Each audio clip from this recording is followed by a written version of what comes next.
This is my very good friend Jason Kaakoush. He has been DJing since 2010, and nowadays Jason is very active. He's taking over all the clubs. He's everywhere. He's DJing everywhere, and I am very fortunate to have him here at Per-vurt for the fifth episode of G.GOES Live. By the way, Jason is going to launch his course at Per-vurt School, an audio engineering, a mini audio engineering course and sound design, and this is what we're going to talk about tonight. Hello, Jason. Hey man, how are you? How have you been? Always great. Feeling a little nervous. A little nervous. You had this. You came and you had this face with. Yeah, I almost didn't show up today. I had an allergy attack. You this see, I am morning. very fortunate. At last moment, he wanted to cancel. Postpone, not Postponed cancel. because he has an allergy, but thank God he's okay now and he's here with us, with you, to talk about so many things and to also answer your questions, by the way. So, Jason, how is your year nowadays? Is it so active? It's becoming more active by the day. Beirut has been treating me well ever since I came back, so I'm fortunate enough for that. And it's going well. It's going really Great. good. You have a lot of gigs? Coming up this summer, yes I do. Indeed I do. I'm launching also some Truth or Dare parties in collaboration with Project. And I have a few bookings here and there, so That's going great. By the way, Truth or Dare yes. is Jason's show. It's my radio show on Mix FM. You can tune in every Friday at midnight. It's a 1-hour show, and usually I host my secret weapon DJs that I use, so I bring them into the show as guests as well. Great. So yeah. So you're now hosting events under the same name. Yes, I did begin, like I started this whole events under the Truth or Dare name before I moved to London. And now I'm bringing it back since I came back. Great, so, great. By the way, Jason, he moved to London in 2015 to pursue his studies at SAE. Yes, SAE So London. how did you take this decision? I took this decision back in 2014 when I realized that I have like a few gaps in my knowledge towards music. So I wanted to pursue my dream and follow my dream, so I decided to go and learn more about music and more about sound generally. So I had the options of deciding which degree I want to actually go for, and I realized that audio engineering can suit my future goals if you want to think about it that way. So I decided to go for an audio engineering degree. Great. And how was your experience in London? Intense. Intense. You stayed for 1 year or 2 years? It was I had the options of doing a 4-year degree or taking the intensive degree, which was 4 years and 2 years. So basically, I have no holidays whatsoever. So yeah, that's what I did. 2 years over there. And how was it? It was so different. You had been in London before. You went for your studies. I have been in London before. James Zabila invited me to London in 2011. Nice. For the DJ skills competition. So that was my first visit, and I totally fell in love with the city. So I always had London on my mind. So when I had the opportunity to go and continue my education, that was like A direct decision. London for sure. I remember I knew you from the gigs you used to. I mean, from sharing the stage with the top DJs in the world. Like I remember I was there when you played with G.GOES, James Zabila, Marco Carolla, and many others. Do you miss those days when we used to have like big kind of big room parties? Of course I do, but I wouldn't want to like put shade towards like smaller intimate events, because those also have true meaning. Of course. So yes, I do miss those big room events, but also little events and small intimate parties still have a lot of meaning. Yeah, of course. It's like up close and personal. Exactly. Kind of. We Exactly. used to call some events like this. Yeah, the Mix FM. Mix event, it's up close and personal. Personal. I learned this by that title, by the way. And it's a nice way of describing those intimate gigs. We have a lot of people joining now. We have Wael Hakim saying "Truth or Dare rocks." So that's your show. Cheers, Mix Wael. FM. You guys. Don't miss it. I had the chance to actually download some of the mixes because I like to run music in the background at Per-vurt. So I used to select sets from my fellow colleagues, and you are of course one of them. Who else? Good luck, Jay, Shireen K. Rima Fawaz, you are the best. Jason, Nabs K, your brother.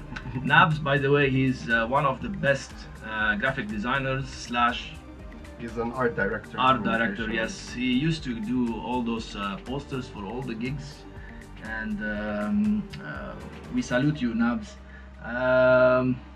Benny and Fadi Aswad saying hi. Hello, Fadi. Fadi is going to be my guest one day. So Fadi is a synth head, I call him. And he's a very good friend of mine. He's a very well Nabs saying cheers as well. So we're trying to just be with you. We're testing this G.GOES live on the page tonight rather than on my own profile. And actually it's going pretty well. We have so far 30 live fans. And by the way, you guys, I mentioned in the caption that tonight's subject, the main subject, is audio engineering and sound design. And by the way, Jason studied audio engineering and sound design. We're going to talk a lot about this. And he has recently joined Per-vurt school, and he is launching his own course, which is Introduction to Audio Engineering and Sound for Film. Are we still on the same title? Yes, we are. Yes, and Yes, Sound for we are. Film. This is very important. And that's something that wasn't really on the course catalog at Per-vurt, and I'm very, very, very glad that we have you and this new material that we are going to talk about a lot tonight. So one of the questions that I really want to clarify is what's the difference, because so many people call me, they were like, we want to study audio engineering, while they mean they want to only produce a track, or vice versa. So what's the real difference between music production and audio engineering? What's the main difference? Basically, music production is, you need to think of it as the creative process of a track. This is where the creativity comes in. It has more composition in it. You need to have music theory. You need to understand what music theory is. On the other hand, you've got audio engineering, where it's more science, you can say. It has more numbers, more frequencies, more engineering, basically. So there's a huge difference, and I understand why people confuse the two and think the two mean the same thing. I used to think that 5 years ago, and so yeah, like basically. Because what we teach here, the course that I give, which is the Music Production and Sound Design Master Certificate, which is a bundle of 7 courses, we only give one course which is covering a kind of something similar to it. It is audio engineering at one point, which is Introduction to Audio and MIDI. We talk a lot about frequencies. We talk about PCM audio nowadays when you want to record something into your computer. We talk about the physics of sound and so on. So this course is mainly about this and all the process of recording, if I'm not mistaken, from recording, setting up your microphone using certain types of microphones or cables or gear, etc., and all the signal flow and etc. We are going to talk a lot about this tonight, and until you guys all join, I think we have so many people. Let me read some of the comments. Hassan Hajawi, our great friend from Jordan, loving the show, boys. Greetings from J.O. Jordan. Fadi Aswad is saying, never met with Jason, looks like a cool guy. Yes, But he's have he's met. cooler than you. We have met Fatty. We have several occasions. Dima, you rock too, etc., etc., etc. So, yes, of course you can. By the way, you guys can write all your questions about the topic tonight, which is audio engineering and sound design or sound for film. And I have here the syllabus of the course Jason is launching soon at Per-vurt, which we will talk a lot about. So in this course, by the way, we have a lot of topics. Jason is going to introduce now the course, talk briefly about all the titles, etc. So what is this course about? How many hours it is, and what do you cover in it, basically? Just the titles. Basically, it's going to be a very brief introduction to audio engineering. And the bigger part of this course is basically sound for film and post-production. This is where the main focus is, but it's going to be around 8 weeks long, with 1 or 2 sessions per week, depending on those. And the session is 1 hour or 2 hours? 1 hour. 1 hour. 1 hour session. Okay. Of course, things are gonna keep changing. It depends. Maybe it's gonna be 2 hours. Yeah, exactly. So it's going to be around 2 months long. We're gonna be discussing sound theory, decibels, equalization, compression, dynamics, microphones, loudspeaker. And once we get over all of these topics, we'll then move to the bigger topic, which is sound for film and post-production, and mainly Pro Tools. Yeah, great. You mentioned last time that you have something in the syllabus called Foley Art. Yes. What is this? Foley art, well, it's really interesting. Basically, you have artists who their job is they make living out of Foley art, whereas they reproduce a sound depending on like how they visualize something, like basically like a scratch sound or somebody is eating something. You'd have these artists behind the camera recreating a certain sound the way they visualize it, the way they hear it, the way. So that's Foley art, and we're gonna be discussing a lot more about it during. So the course. basically, you record like forks and knives or whatever, Exactly. and you just take those wave files and you just try to do a new sound out of it. Exactly. Maybe a full this track. is sound design, basically. So let me give you an example of what we did back in school.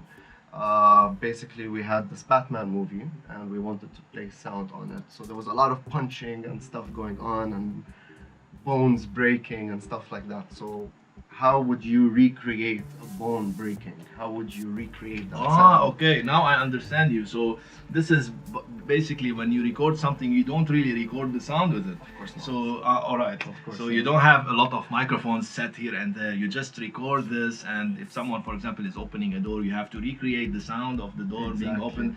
That's great. Sound design. By the way, this is one way of making money out of music, because so many people, they come to this school or other school, they think that if we produce a track and we release it on Beatport, we can make a fortune out of it. And this is something, by the way, I discussed in previous G.GOES live episodes. If you think this way, you have to really think of it again, because that's not where the money is. That's not your future, and that's not a career, by the way. It is a passion. You can support yourself or back up your career in DJing or performance or etc. But the real career, the real like daytime job, if I may call it, is when you start doing stuff like that, like post-production, designing sounds for film, etc., etc., etc. What do you think about that? Like honestly, I find it very interesting. Like I just want to mention more about that example I was giving. Like for broken bones and stuff like that, we'd go down to Tesco and buy like celery and stuff like that, and, like break it in front of the microphone, so you get that kind of sound. We'd buy a piece of ham and start punching it to recreate the punching sounds. So I find it very, Even with waves, and you have to everything, sand and stuff. Yeah, that's so it's really that's really fun. creative as well. It's a very creative process. But nowadays you can find those sounds in sample libraries. Yes, you can, but it's not recommended. not recommended. Because some people Always might the think original. exactly. Some Yeah. people might think Exactly. This is something like when you produce music, you just some people they go and use melodies like loops, and when you Shazam the track, you will find millions of artists releasing the same melody. So that's not creativity, you guys. Okay. Same samples. We have a lot of people joining as well. We have some greetings from Shireen from London. Hey, Shireen. We have Ali Shamas. Many people joining. We love you so much. And by the way, this is the first time I broadcast from the page. I'm testing this, and apparently it's also going well. We might be broadcasting always from the page or going back to my own profile. We will discuss this later on. So please, you guys, if you are online, we need a small favor. I never asked for this favor, by the way, live, but if you would share this, it's a one click away. If you would share this for just for the next hour, and then you might delete this, you can share this video so that we can have more people joining and more people knowing about this course, which is Introduction to Audio Engineering and Sound for Film. So Jason, let me go back to London. You went there to study this course. Tell me about the SAE. You went to SAE. Tell me, what did you study there? How was it? How was it on a daily basis? It was like I had school on a daily basis, because as I mentioned before, I was doing 4 years and 2 years basically. It's a complete bachelor's degree. So it was kind of intense. SAE London has an amazing studios. They're called Bankstock Studio, and so many different mixers, so many custom-made mixers as well from Neve. Because as I understand, the owner of Neve is the owner of SAE as well. If I'm not mistaken. Please, someone can correct me if I'm wrong. We can cut this. So yeah, just one word I can think of about my experience over there. It was intense. It was really intense. It was on a daily basis, doing so many things. Yes, moving from one project to another, live recordings, music production, ear training for different frequencies, recording bands as well. So, and you were touching a lot of knobs and faders. Oh yeah, oh yeah. By the way, Hassan Hajawi is asking, I pinned your question, but by the way, one of the reasons why I'm broadcasting from the page is that we can now see all the comments, even if we are not actually watching the video, and we can pin, etc. So Hassan is asking, how has studying audio engineering affected your DJing? It did affect my DJing, Hassan, but to the better, you can say, because there are so many things, so many different things that I did not know about, especially when it comes to music production, like frequency levels. There are just too many things that did push me further. Like I can see that from even my DJing, it has become better. So now you prefer there's more confidence. You prefer the EQ4 now. Yeah. I think Hassan wanted to know about this one. Pioneer EQ3. Yeah. By the way, I realized something last time. Sometimes when you just push the filter on the DJ mixer, you have to compensate a little bit and push the volume down, because even with panning in production, when you go hard pan, you add like 3 dB on left and right. So watch for this, you guys, and don't go to the red light. What do you think about that? It's always a no. So that's when you cross the 0 dB with no distortion level. This is a very important subject, by the way, for DJs and for producers. And it makes me really sad that I can until today I still witness DJs like the red bar. It's lighting and they're still going. They think the louder the music is, the better. Unfortunately, that is not the case. It's not. It's never. Definitely not the case. The war against loudness and stuff like that. Yeah. By the way, we have a question as well from Rima Fawaz. Rima, I miss you, by the way. What's your plan for your career? Are you planning to stay in Lebanon, or you gonna back to London? For now, I'm with you guys. So let's just keep it that way for now. I'm happy to be back. So Jason, back from London, if when you came back to Lebanon, I remember you visited me at the store, and you were kind of a bit of when you change location. You stayed for 2 years in London, and then you came back to Lebanon, and there were so many things that changed in Lebanon as well. You were kind of facing a lot of options and looking at many things on the table, etc. So it was kind of confusing for your career, and I cannot sense this now. I see that you are. It kind of still is. I'm not gonna lie, but like I am putting my options, all of them in front of me, and I'm deciding where to go, which direction to take. But mainly my future plans are sound design. Like I really want to get into that, and basically sound for film. And this is where this comes in. So yeah. So Hopefully you we'll are get going into to do the a movie business. Are you going to do an intro for this episode? I would love to. By the way, guys, I love your comments, all of you. Let me tell you one thing here, because we're now shooting from many cameras, and the video will not be this one. I mean, taken from my iPhone will not be live after the show, but 2 days after the show, it will be uploaded in HD, because we're shooting from three cameras, 3 angles, and we are going to have this uploaded, and it's going to stay forever. So excuse me if I'm not always with you guys, but I love you all. Bilal, thank you for the kind words. Ali Ashar, Omi, so many people are giving us good positive comments and stuff like that. So I'm going to just like it, but know that behind my like is a bunch of flowers and hearts and everything. So Jason, I know that when you want to record something, like you have so many artists nowadays, whether it's singers or instrument players or maybe orchestra as well.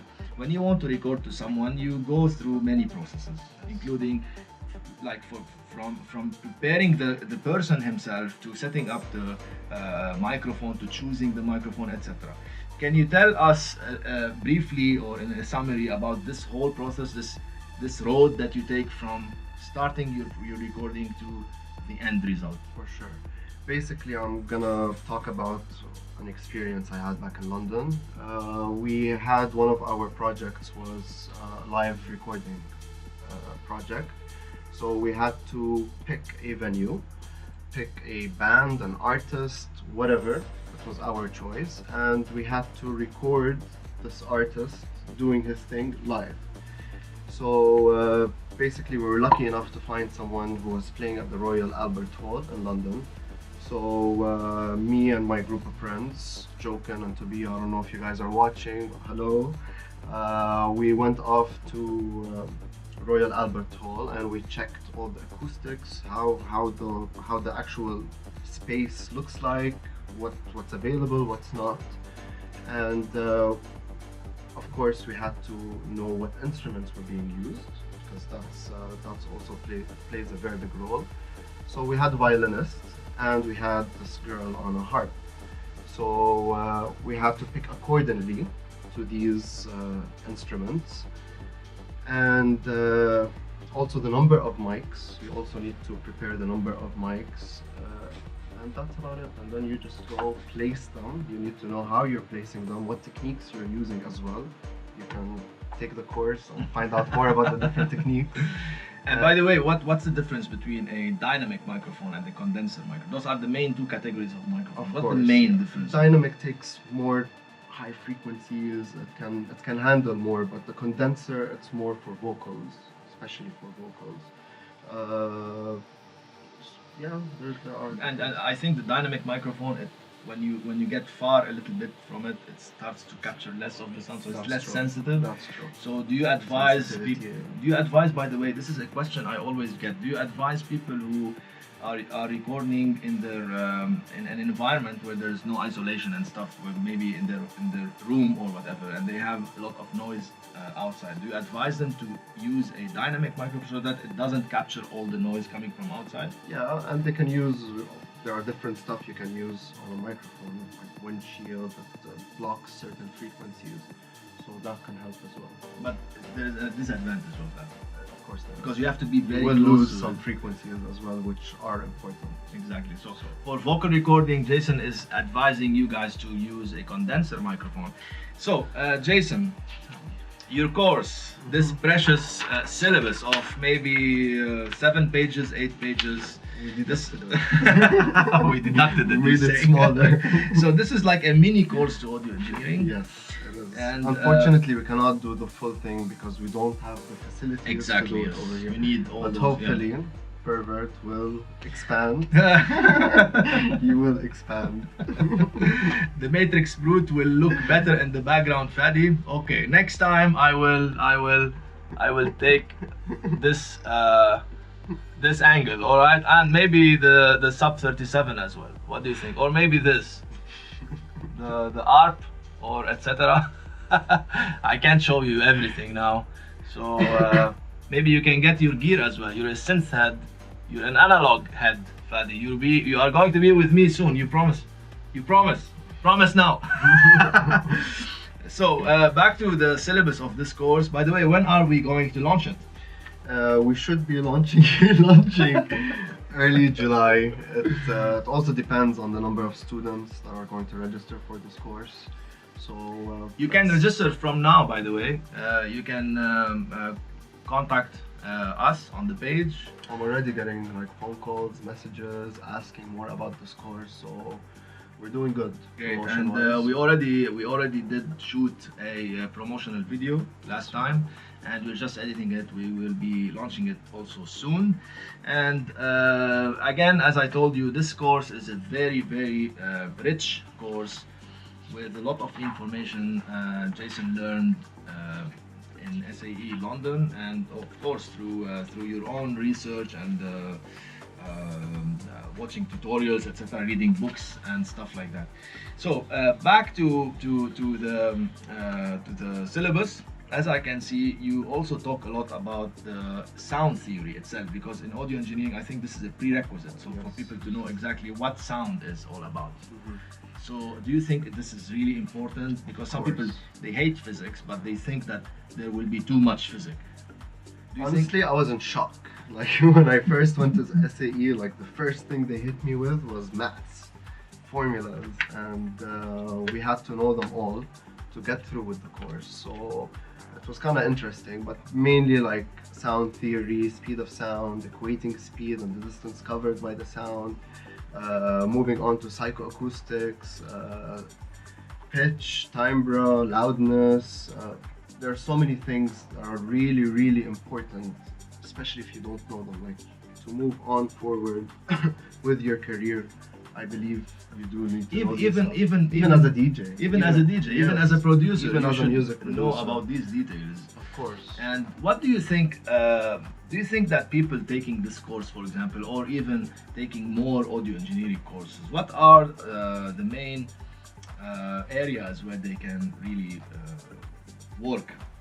Like, what can they do? They can get into radio, they can get into TV as post-producers, they can become sound engineers, they can become mixing engineers, they can become recording engineers, they can become mastering engineers. So there are so many different opportunities. But as for me, like I'm more into sound design, creative process of audio engineering. So that's like, it's creative, but it's still audio engineering. And you give a lot of focus on also topics like equalization and frequency engineering and stuff like that.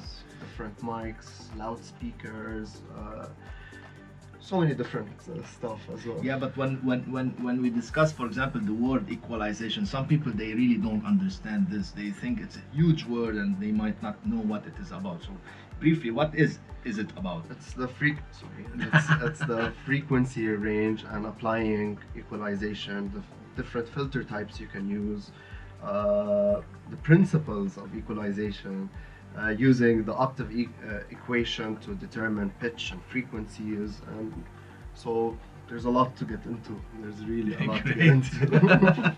I just don't want to scare people with the whole maths issue. We're not gonna cover that, don't worry. But and when you finish with the actual recording, let's say you're recording for someone, you chose the perfect microphone, you set.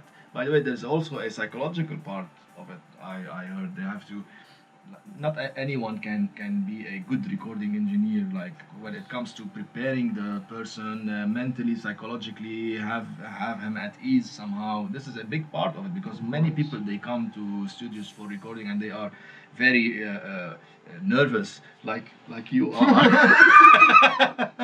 So, did I do a good job? You're doing a great job.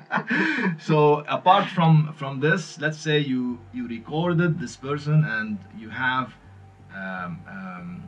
him in the booth, you're recording. What happens? Where does the sound go? How does it travel? Where do you, what's the next stage of that? Basically, it's the editing part. That's where the whole equalization comes in and the dynamic processings and all of that. So there's a lot more work to do than just recording an artist because you won't get the exact sound every time, like the sound you're looking for. So this is when the editing comes in. And for example, when you reach first of all the sound card. Oh, you want the signal flow? The signal flow. Oh, you want that? That's called the signal flow, guys. Well, what is signal flow exactly? Basically, signal flow is how you move things, move a signal on your mixer from one place to another, getting a signal from microphones, sending signal to different sound cards. So it's But when you have the sound recorded or translated by this microphone, and I discussed already this, what happens there and how does the microphone capture those vibrations, translate them into electrical signal and cable stuff. So after this signal passing through the cable, it reaches the sound card. So what happens? It becomes zeros and ones. It gets translated from a signal to a signal, and that's called from the analog to digital signals. Yes. Yeah, I'm pretending I don't know. Trust me, he knows maybe more than I do. And when it gets translated into a bunch of numbers, that's how the computer accepts or reads this language. So that's where we call it the post editing. So this is where when you start using. Do you at this stage do you use analog gear or you just get inside the box, or you have the choice to do both? I will be starting to use analog gear soon, hopefully. It's gonna need a lot of investment, but right now it's all digital for me. It's a lot cheaper. And by the way, they reached a lot of good results nowadays in 2017. I was about to say it's a lot more effective. What's your favorite sound card? Sound card? Right now I'm using an M Audio sound card, so that's my favorite. Where did you buy it from? Per-vurt. I had someone asking me today for like controllers. I recommended Per-vurt. Thank you, Laurent, a very good friend of ours. He's taking a part from what I wanted to say to Fadi. He's taking go to sleep, it's late. So Bilal, thank you again. From time to time I will get through your messages. As I said, we have Kaakoush. That's my dad. That's your dad. Yeah. Hello, Dad. Hi, Dad. I know you're very proud of your son. He's an amazing guy. Thank you for joining anyway. So we reached this sound card, and then the signal got translated to a digital signal. So what do you do actually in this wave file, and what's the very first process that you do? You go directly to EQing, or what do you do? I personally go straight away to EQing. I remove all the noise, all the frequencies that I don't need. I clean up, basically. How I see equalization, it's cleaning up. Cleaning. It's like your room has so many different things and you need to put everything in its own place. So this is what EQ is.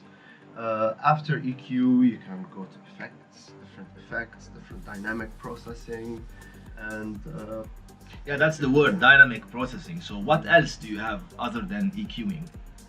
What do you What do you do? Like when you finish with the EQing process, what do you do? Like It's- compression? You can come, of course. This is my default compression.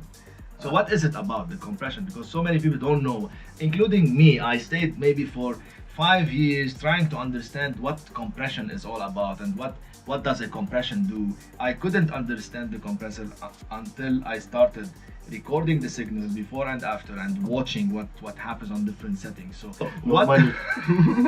so what is compression basically? Basically, it pops up the sound. It makes it louder, clearer.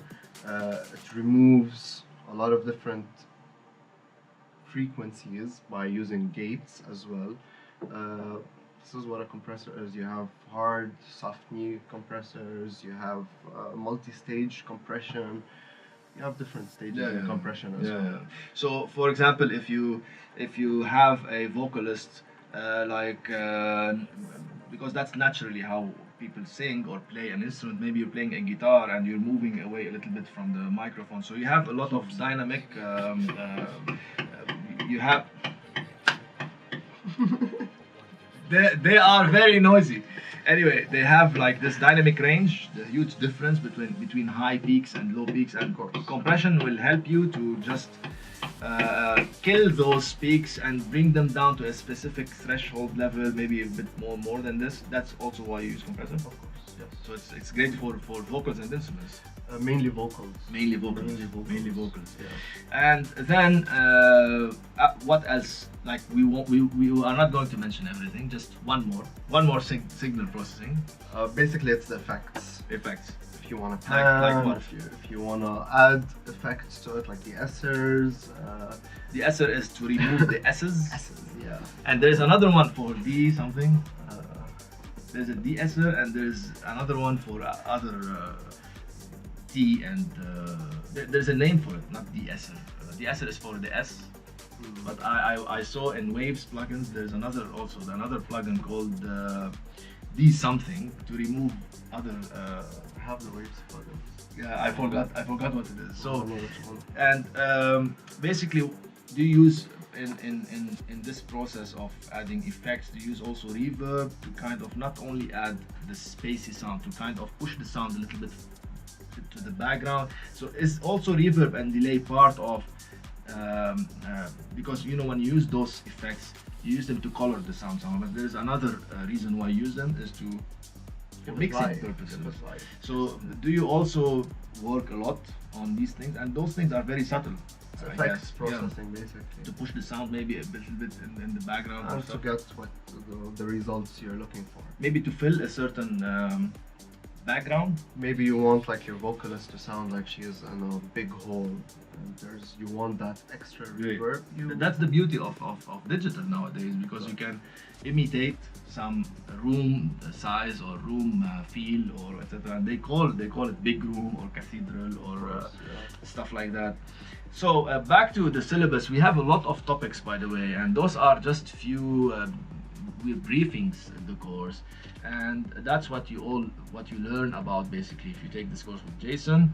And I can see here that you also talk about electricity and voltage and current and stuff like that. Is this very important also for the students to learn about? It is. It really is, because like I wanted to avoid taking this part and like adding this part to the syllabus, but honestly you cannot avoid it, because you do need to know what electricity is, voltage, the charge, the current, different types of current as well. You have alternative, variable, direct, resistors.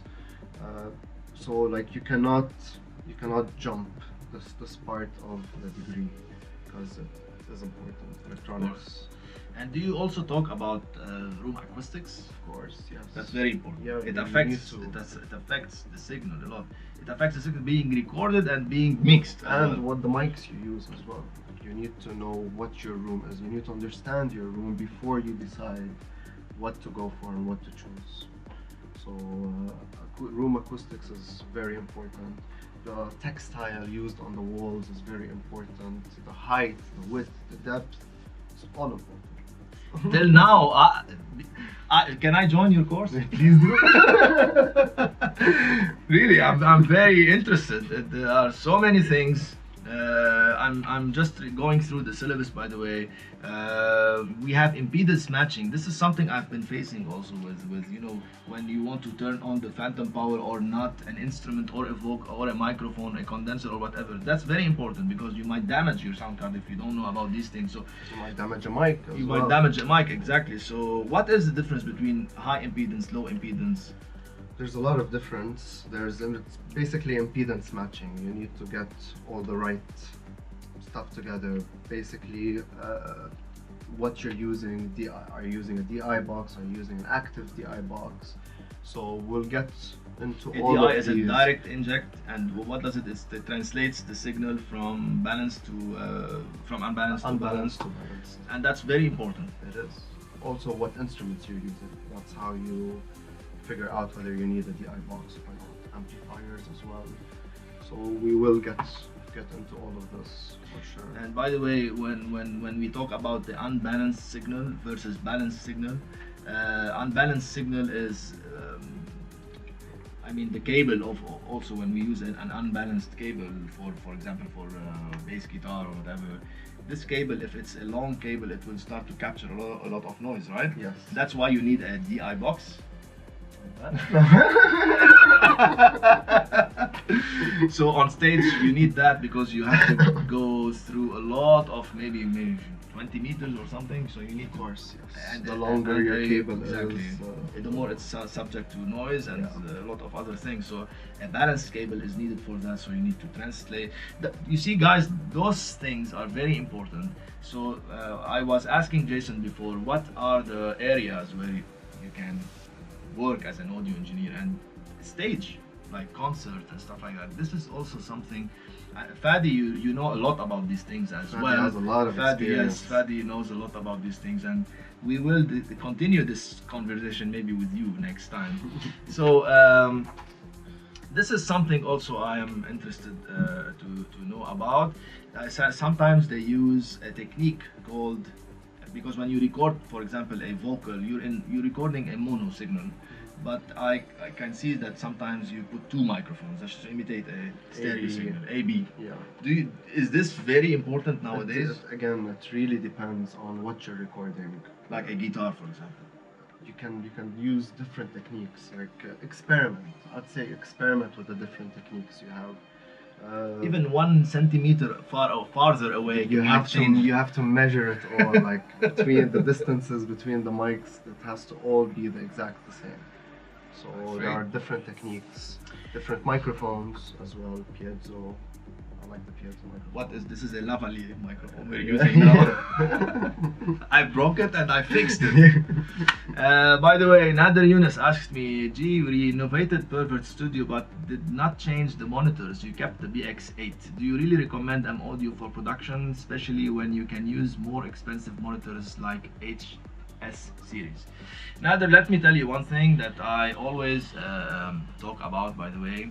It doesn't really matter to me, I'm talking about myself, if I use an HS series or Focal or whatever brand that is expensive, as you said. If you are used to a certain monitor, I think you can never change it. That's my opinion. Maybe unless you hear something and you get used to something else, but I am used to BX8. I have all the most of the brands because I also have this music technology store, and I have access to have those HS series and stuff like that, and in the lowest prices possible, so I can afford, yes, to buy them, but I wouldn't, because I love my BX8, I love M Audio. I don't like the 5-inch, for example. In my room setup, I'm used to it. I will not change it, at least for now, because I know exactly how to mix on them. I know the frequency, I know them. I've been using M Audio monitors since maybe 7-8 years, and I will not change them, at least for now. And thank you for asking, by the way. And you wrote here week 6. You talk about loudspeakers, and you also talk about crossovers. And where do you see crossover? Like when I hear people talk about big room festivals or concerts or stuff like that, in the backstage you have a lot of crossover. So what is a crossover? What is it about? Crossover is basically it's a frequency crossover. You wouldn't want that, and basically we try to avoid this on loudspeakers. But basically it's the factors of the loudspeaker design is where we will be discussing what we will be discussing in this course. You have directivity, indirect radiators, horns. The speaker itself will be digesting the actual speaker and discussing what every feature inside what it does. I'm your first student. so many interesting subjects. This is the most and this is the most interesting, yes, and I will let you talk about it. What is it about? That's week 7, module 102. Week 7 and 8, basically it's an introduction to Pro Tools. It's an overview of an advanced understanding of DAWs when used in production and in post-production. DAWs in an advanced level for post-production. Basically, I'll be introducing Pro Tools because Pro Tools is the DAW to use for movies and post-production. So we'll be going through the different stages of that, and then we'll move on to sound for film, the filming stages, the dialogue, the narration, the sound effects, the music, production and location, recording as well.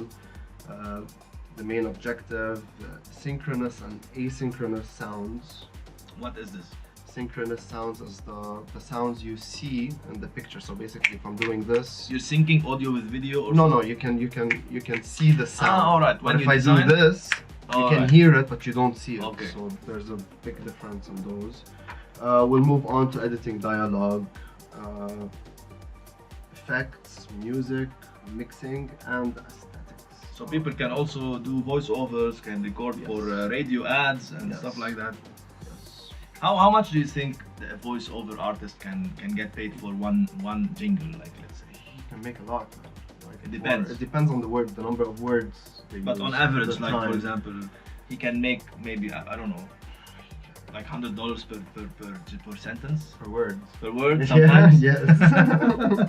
It is really you see, good, guys, you might need 2 years to make $100 out of a track you're producing and releasing on Beatport. Shamefully speaking. By the way, you're also a producer. You're an active producer. I am. And you released on which labels? So far, Wavetech Music, Raw Level Records, and Rats as well. And do you have upcoming? I have upcoming soon with Lemonade Music.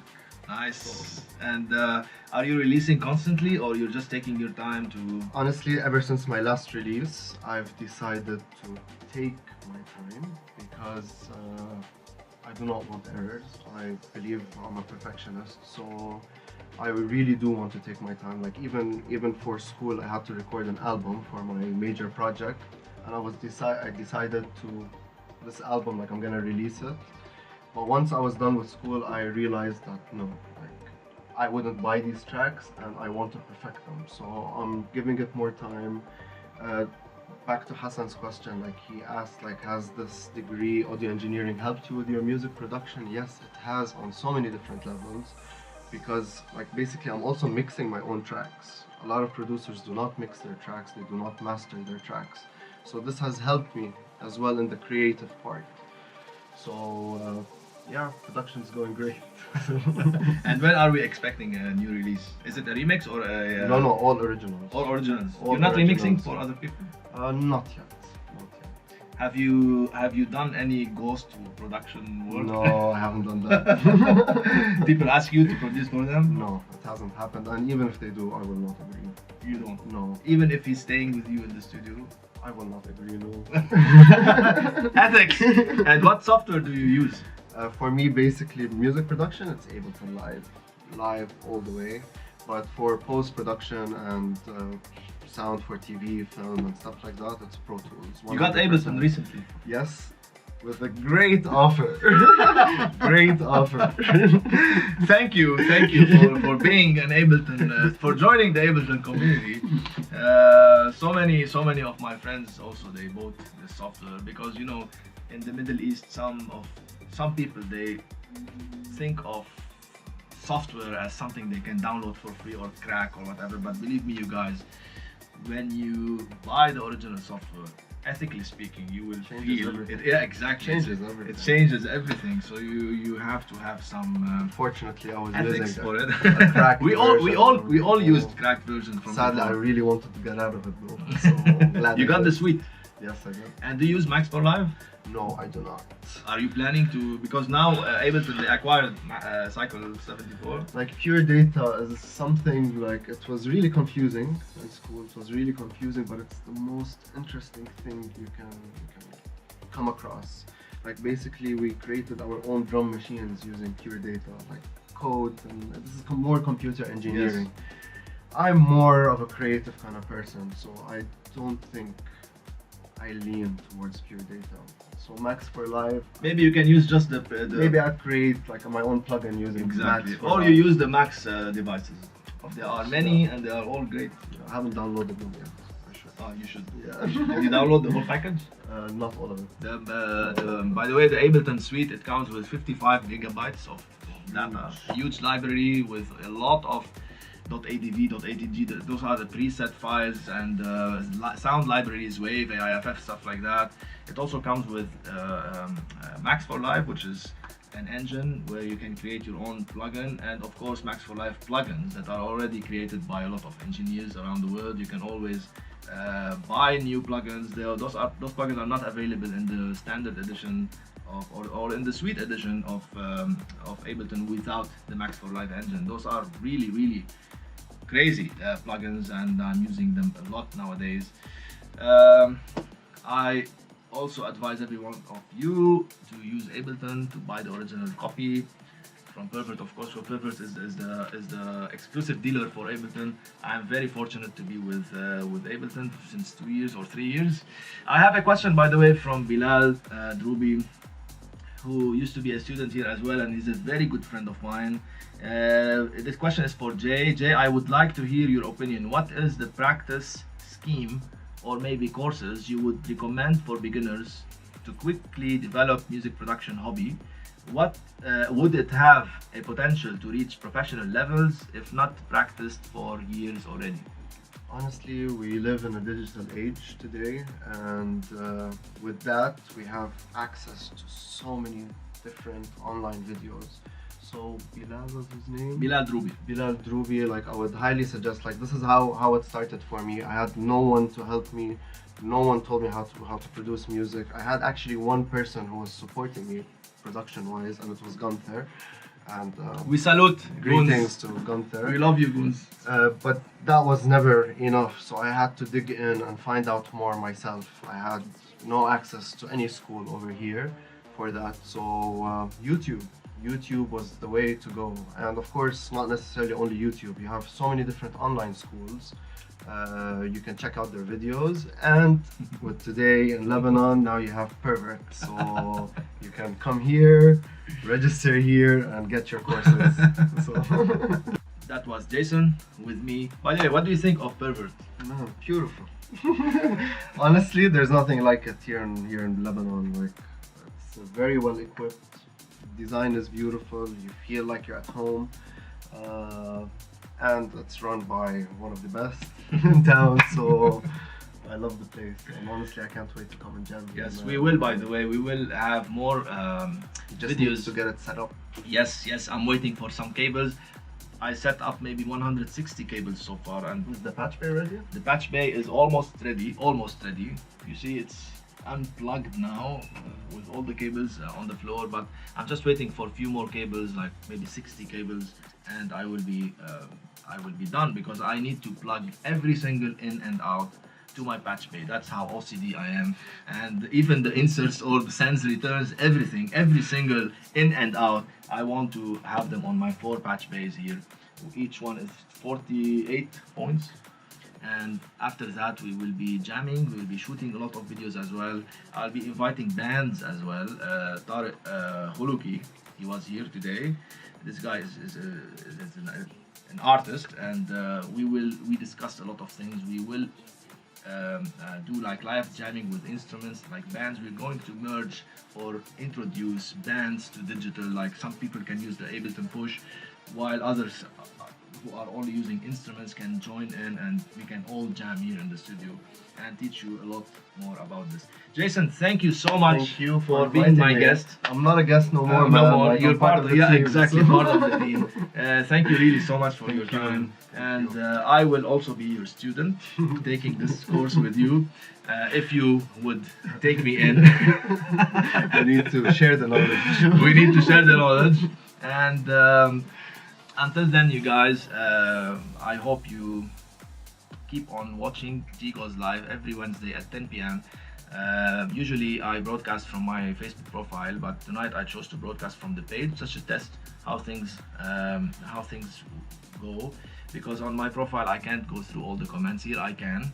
I think it's better this way. So next week, by the way, Elias is joining me again. Elias Stamina or Atomic Circus. He's joining me again. He has a residency show with me with G.GOES Live.